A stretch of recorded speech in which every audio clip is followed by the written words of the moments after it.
오은혜 씨 어서 오십시오. 네, 반갑습니다. 오늘 예. 금요일입니다, 여러분. 그렇습니다. 곧 주말이 다가옵니다. 축하드립니다. 네, 네. 축하드립니다. 네.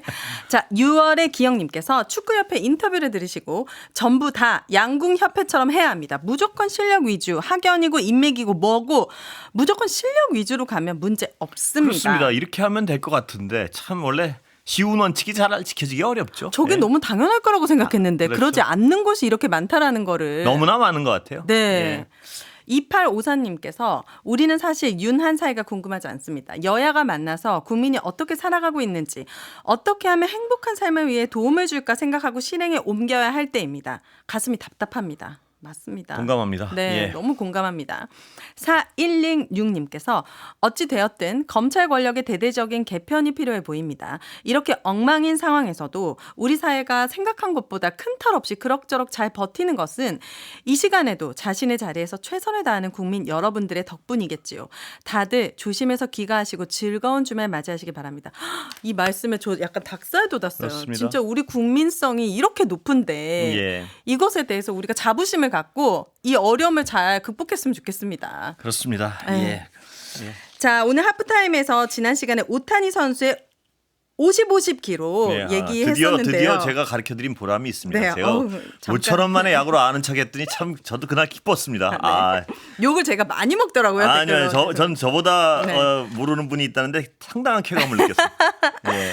자, 50호 홈런골은 홈런공은 경매 시장에 이 공이 등장을 했다고 합니다. 예. 보니까 플로리다 출신의 크리스 벨란스키라는 사람이 이 홈런볼을 가진 주인공인데 다저스 관계자가 우리나라 돈으로 4억 원 제시했지만 거절했고 곧바로 경매에 등장했습니다. 예. 최소 입찰가 우리 돈 6억 7천만 원 정도고 약 60억 원을 제시하면 경쟁 없이 와 바로 구매할 수 있다고 하는데 중요한 예. 것은 이게 법정 다툼에 들어갈 예정입니다. 현장에 있었던 18세 소년이 홈런공 먼저 잡았는데 성인 2명에게 강압적으로 빼앗겼다 이런 주장을 한 거예요. 예. 와 이게 지금 난리가 났어요. 홈런공 경매를 중단해달라는 가처분 신청을 냈어요. 이거 진지해요. 이 소년은 지금. 아 진지하죠, 진지. 예. 예. 진지한데. 보셨습니까 그 장면? 봤어요. 예, 찾아봤죠, 이 기사를 보고. 네네. 아, 근데 눈으로만 봐서는 잘 안 보여요. 그러니까 뭐 같이 싸워요. 네, 싸우는데 맞아요. 눈으로만 가서 잘 안 보이는데. 네. 전 뭐 이걸 뭐 어느 분한테 넘어갈지는 뭐 그분들 사이에서 알아서 할 일인데. 네. 저는 사실 이걸 담당할 판사가 불쌍했어요. 이게 아 이걸 판단해야 너무 어려운 것 되겠대. 같아요. 예. 왜냐하면 힘을 주고 돌려 뺏었다 그러는데 네. 그 화면만으로 제가 육안으로 보기엔 딱 이거 누구 거라는 게 잘 안 드러나더라고요. 왜냐하면 또 이렇게 밑에 손이 맞아요. 들어가 있어요. 손이 누가 동시에 먼저 잡았는지가 사실은 근데 그걸 보니까 그 막 난투극 벌여졌잖아요. 예, 예. X를 보면 아 저렇게 달려들만 하다 싶으면서도 뭔가 오타니 선수의 이런 경이적인 기록 아닙니까? 예. 여기에 혹시나 예, 이렇게 그렇습니다. 5점을 남기지 않을까 이런 소송 등이 그런데 뭐 오타니 선수야 뭐 이런 거 가지고 5점이 남을 사람이 아닌 것 같아요. 네네. 이미. 그리고 저는 하나 이기에 말입니다. 네. 아까 어느 분한테 제가 그 힌트를 얻었는데 한국 잠자리채를 좀 수출했으면 해요. 그 옛날에 우리 잠자리채요? 아 거기에서 공 잡을 때 네. 수출하면 잘 팔릴 것 같은데요. 그러니까 이런 오타니 선수 경기마다 네, 잠자리채를 이렇게 그 경기장 앞에서 이렇게 팔면 네. 잠자리채 수백 개씩 팔릴 것 같은데요. 아닌가요? 아닌 것 같습니다. 아, 그래요? 그것 때문에 난리가 날 것 같은데요. 오히려 거기에 치여가지고 잠자리채가 얼마나 길어요. 죄송합니다. 네, 사과할게요. 아주 섣부르셨습니다. 잠자리채는 잠자리만 잡는 걸로 하겠습니다. 아, 이거 옛날 우리 구장에서 있었대요. 아 그래요? 네. 우리 구장에서 홈런볼 잡으려고 하나씩 들고 가셨대요. 이게 지금 금지되어 있는지 어떤지 모르겠네. 네. 근데 미국은 일단 금지는 안 돼 있을 테니까 네. 일단 팔아먹고 보자. 60억 농담입니다. 정도면은 지금 잠자리채가 아니라 뭐라도 등장할 판입니다. 예. 자, 그리고 주목할 만한 언론 관련, MBC 관련 뉴스가 있습니다. 그렇습니다. 지난 예. 2022년 MBC가 윤 대통령의 바이든 날리면에 대해서 보도하자 과징금 3천만 원 부과됐는데 예. 이 효력이 정지가 됐습니다. 재판부는 처분으로 인해 신청인에게 발생할 회복하기 어려운 손해를 예방하기 위한 긴급한 필요가 있다고 예. 인정된다라고 밝혔고 본안 소송 결과가 나올 때까지 MBC는 과징금을 내지 않아도 된다고 했습니다. 예. 따라서 MBC는 방심위와 선방위가 결정한 법정 제재에 대한 집행정지 신청 18건에서 모두 승소를 했습니다. 예. 이 18건에 모두 승소를 했다는 게 무슨 얘기겠습니까? 얼마나 무리하게 네. 이 이 법정 법정 제재 제재를 남발한 남발했는지에 이거는 뭐 따로 설명이 필요 없잖아요. 18건 모두 승소. 그러니까 네. 그러고 지금 방심위 직원들이 굉장히 괴롭다는 어떤 보도가 계속 나오고 있지 않습니까? 전 진짜 화가 나는 게 이 예. 무더기 법정 제재, 방심위, 선방위 이 소송 비용도 역대급이래요. 그렇습니다. 최근 10년 동안 가장 많은 소송 비용을 지불하고 있다는 기사를 봤는데 예. 이거 다 자기네들 월급으로 하는 거 아니잖아요. 국민 세금으로 소송 비용 치르고 있는 거잖아요. 저는 근데 이게 너무 불만입니다. 너무 어떤 무리한 법정 제재를 남발했고, 왜냐하면 이건 제 의견이 아니고 소송 결과가 18대 0이니까요 지금까지. 네. 그리고 이 바이든 날리면의 과징금 3천만 원. 글쎄요, 제가 뭐 할 말은 많습니다만 네. 이거는 저는 국민들 마음속에는, 시청자들 마음속에는 이미 답이 나와 있다고 저는 생각합니다. 네. 예, 이게 전국민 듣기 평가가 바이든 날리면이 시작했었잖아요. 3천만 원 과징금을 부과할 문제인지 과연. 예, 저는 국민들의, 시청자들의 마음속에는 답은 나와 있다고 확신하고 있습니다. 예. 네. 자, 그리고 윤석열 대통령 지난 수요일에 열린 제4차 인구 비상 대책회의에서 저출생 관련한 여러 이야기를 했는데 여기에서 뭔가 출생률 반전을 이루고자 하면서 동석했던 박민 KBS 사장에게 이런 이야기 했습니다. 방송의 역할이 제일 중요하다. 예. KBS에서 큰 역할 해주길 바란다고 당부했는데 그러면서 MBC를 겨냥한 듯한 멘트를 남겼습니다. 예. 나홀로 사는 게 마치 편하고 복받은 것처럼 하는데 예. 사랑이 넘치는 가정이 살기 좋은 사회 출발점이라는 것을 영화, 드라마나 모든 미디어 매체에서 다뤄줘야 한다. 이런 이야기를 한 건 혹시 MBC 예능 나 혼자 산다를 겨냥한 말이 아닌가라는 예. 분석이 있어요. 이런 어떤 인식을 보면요.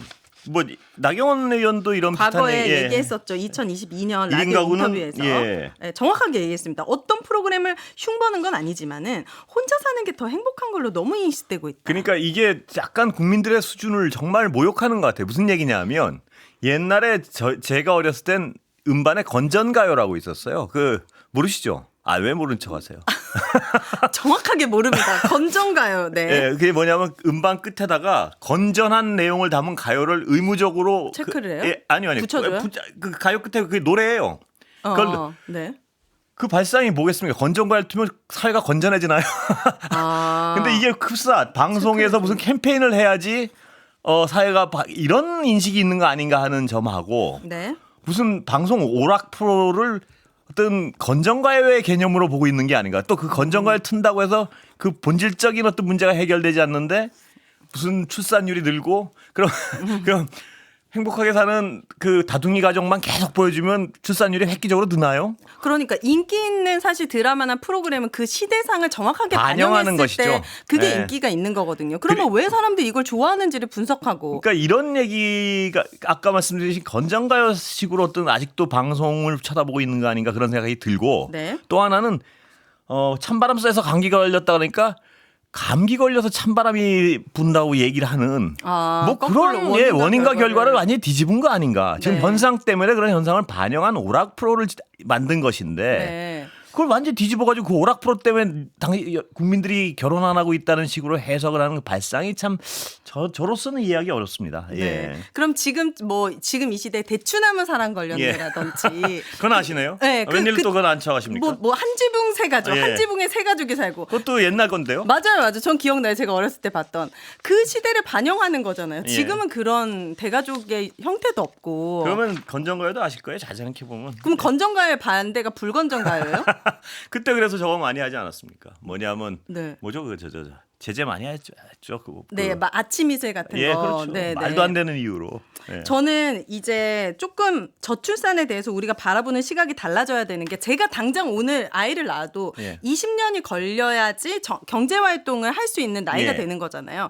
그러면 정확하게 경제 활동을 할 수 있는 인구가 줄어들면서 노령화가 되니까 예. 이거를 극복하는 게 가장 급선무잖아요. 예. 왜냐하면 북유럽 같은 경우에도 굉장히 인구수가 낮지만 그 안에서도 GDP도 높고 네. 되게 삶의 질이 높기 때문에 다양한 형태의 가족이라든지 다문화를 더 적극적으로 받아들이고 이 경제 활동을 할 수 있는 인구를 좀 늘릴 수 있는 정책.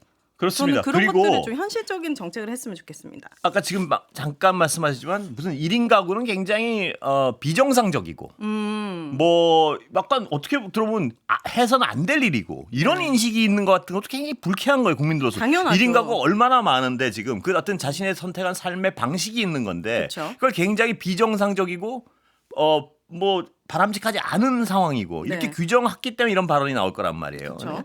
참 보면 옛날 사고를 하고 있다는 생각이 좀 들어요. 맞습니다. 뭔가 스웨덴이나 네덜란드 같은 사례들을 좀 적극적으로 수용해가지고 쭉 스웨덴이요? 네, 스웨덴이나 네덜란드 너무 먼 얘기긴 하지만 우리 미래 세대를 위해서 필요한 거 아닙니까? 뭐. 부탁 좀 드립니다. 되겠습니까? 될 것입니다, 여러분. 일과 가정이 같이 양립할 수 있는 제가 살기 얘기할 때 좋은 나라. 외국 사례 참조 안 해도 네. 앉아서 생각만 좀 조금 하면 오늘 기분 좋은 금요일인데 좋은 생각만 하면서 마무리합니다. 예. 하프타임 여기까지 하도록 수고하셨습니다. 하겠습니다. 감사합니다.